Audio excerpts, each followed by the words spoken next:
Friends vs. Friends, a multiplayer game where you can throw literal cameras for flashbangs, have steel bullets as if they were already metal, or perhaps get a random ass sniper rifle.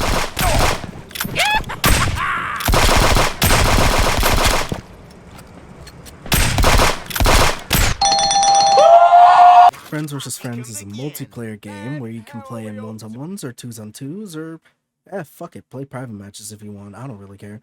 You get weird and wacky abilities from the cards that you pull, such as Predator Vision, which lets you see through fucking walls as if you have X-ray hacks, or Garbage Day, which puts a whole bunch of random garbage cards in your deck so you can't really organize correctly.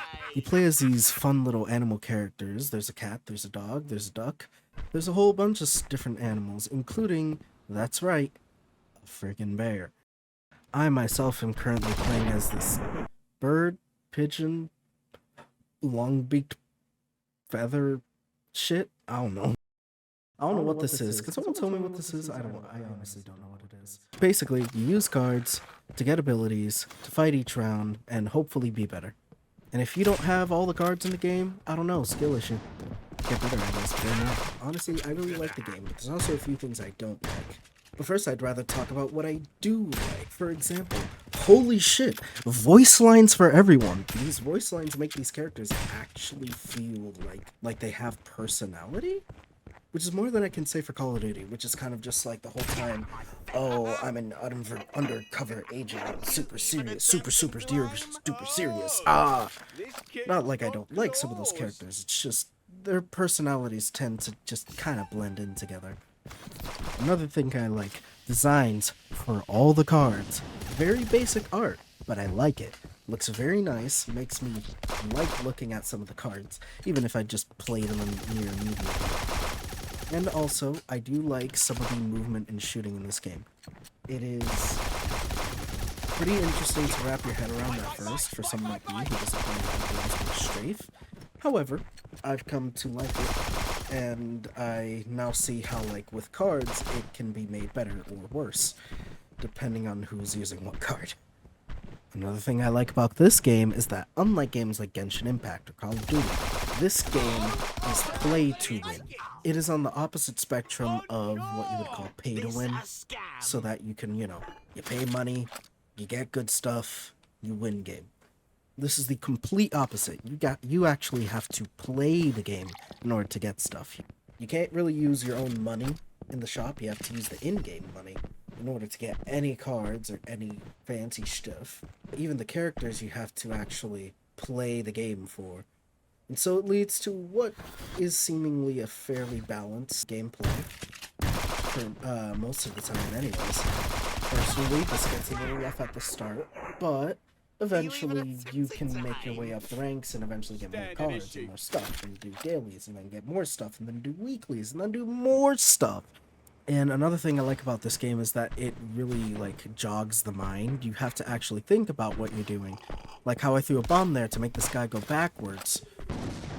Or how I used a shotgun here, because I realized that the situation was not favorable for close combat, and so I needed a better weapon.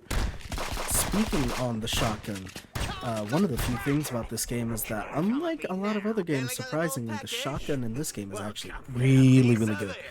And at first I thought it wasn't good, because I thought its spread was too bad, the damage at range was way too bad, and then I realized, what if you just don't let yourself be at range? And now I think it's good.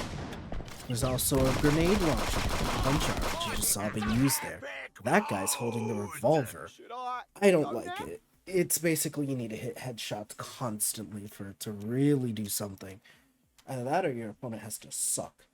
That bird there was holding the brass hopper, which is an SMG, and it's useful sometimes. Depends on what you've got, what cards you've got, what characters you're playing, etc, etc. There's 4 maps. This one is Subway. The first one you saw was Theater. The one you just saw was Rooftop. And then there's another one called Trucks, where it's literally 2 speeding trucks in a highway. Very close quarters. Stuff like that happens in some of these maps, where you can literally just get run over by a damn train. And it is surprising, to say the least, when people let that happen to them. Then again, I've had it happen to my own self, so I can't really critique people. With some of these cards, you get buffs, like increasing your damage, increasing your health, increasing your speed, so on and so forth. And then there's also buffs, like debuffs for the enemy, like decreasing their damage, decreasing their speed, decreasing their health. Y'all are seeing the pattern here, right?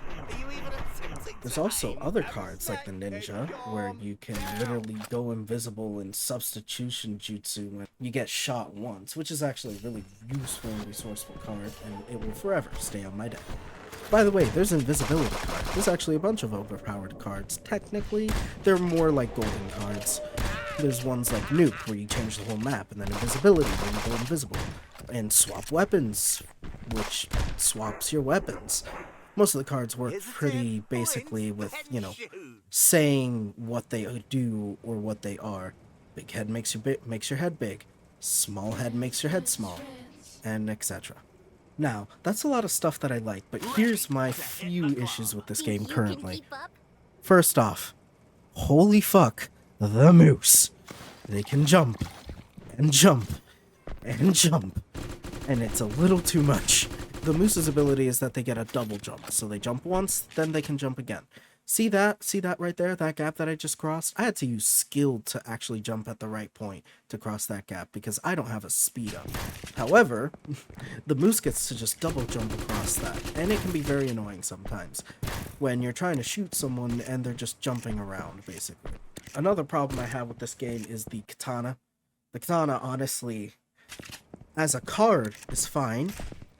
But they went and put on a whole character, so I guess my problem isn't the katana, it's more the tiger. The tiger gets a katana every round, and at first that sounds like a detriment to them, because everyone else has a gun. But when the katana blocks bullets, that's not a problem. It's actually insane. I could be shooting 1,000,001 bullets at this guy with my pepper spray gun, and they're blocking every single one of them, and that's really not how it should be. Theoretically, it's supposed to block only 10 bullets, but honestly, I think it does more than that. At least that's the way it feels when you're getting, like, a bunch of bullets you're shooting blocked. It's also supposed to not count for headshots, so in other words, you can hit headshots, and those are supposed to work, and that's the theoretical counter. In conclusion with that, katana, kinda broken, kinda stupid. And even though there's technically counters to it, it's really hard to counter it. And frankly, it should get nerfed a bit. Actually, not a bit. More like the katana could maybe stay as it is, but the tiger has to get nerfed. They have to, like, not get the katana every round. I think, honestly, they should change how the tiger works, because the problem with that, and the problem with the moose, is that if you nerf how the katana works for the tiger, or how the double jump works for the moose, then both characters become irrelevant, and they don't want that either. So it leads to this really weird struggle of finding a middle ground, which is a very thin line. So honestly, this is, I think I can keep talking all day, but honestly, I should just let a game be an example of how this game majorly goes. When it comes to shooting, it's a lot of tracking. Definitely need to be an aim-labs player, or, you know, a best player, I would say, because the tracking kind of has to be on point with us. There's a lot of fast movement, and then there's cards that make people move even faster, so it can get very, you know, tracking based when it comes to using some of these weapons. Then there's weapons like the Punch R, where I can just shoot the ground and I win. However, you can't always just bring those guns out and stuff, because sometimes you may want to save it for later when they don't know that you have it, because people will start playing different if you use different guns. For example, someone plays a shotgun, you're gonna back away from it, because if you don't, you're gonna die. One big thing to notice is how your opponent's moving and what cards you have to counter what they're doing. Because, well... Oh, what a predicament. It seems like I've bullet timed at the exact right moment when the moose is trying to cross across the building. I do see that I have a no jump in my deck. And doing the calculations from where they must have jumped from and where they are now, they're going to need a second jump in order to get anywhere.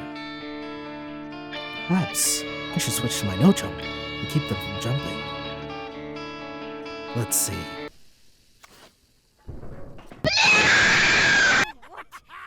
Just as predicted. Let's go, baby! Man, seeing people rematch canceled so fast has never made me feel so happy in my life. Speaking of rematching, I love that I can just keep playing games with the same person. But when the rematch gets canceled, can I please start a new game from that same menu rather than having to go back? Please? It gets annoying after a while, and I know I can go and check on my deck and all that, but it tells me the money I've earned, and I can do math. I can figure out when I have a new pack that I can buy. So just let me have the option, because if I want to go back, I'll go back. One big issue I currently have with this game, though, is the skill-based matchmaking. I know Call of Duty is bad, but holy hell, I got matched with a level 100, max level, probably cheating, while I'm at level 14. This guy either has no life, no family to tend to, or he's hacking. So obviously, skill-based has a few issues, but these are all things that can be worked out. The game is very new. I'm not expecting too much of it, and honestly, I would say it's pretty fun right now. And I think that this is a worthwhile buy for y'all, especially since it's on sale in Steam for $8 for a shooter in today's world. Just as predicted. This goes down as my worst collab.